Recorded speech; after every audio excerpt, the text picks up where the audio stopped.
Имаме над 40 000 обекта, които са регистрирано културно наследство в България. Дори не знаем какво е актуалното състояние на всички. 10% липсват изцяло, 45% са застрашени и могат да бъдат изгубени безвъзвратно, ако не бъдат взети спешни мерки. Това е изключително тряскащо и изключително притеснително и показва, че е необходим по-голям капацитет за опазване на културното наследство. Именно това е темата, която засегнахме в рамките на актуалния форум. Как се развива капацитетът именно чрез партньорства и чрез общности, чрез привличането на повече хора, които са ангажирани и които имат каузата и целта да опазват културното наследство.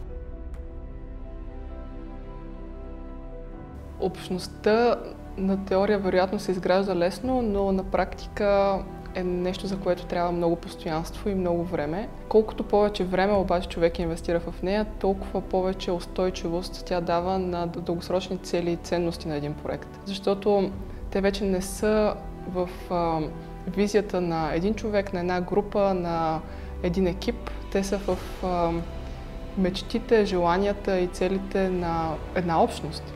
И всъщност само общности могат да развиват големи проекти, които да остават във времето и които да продължават и да имат приемственост.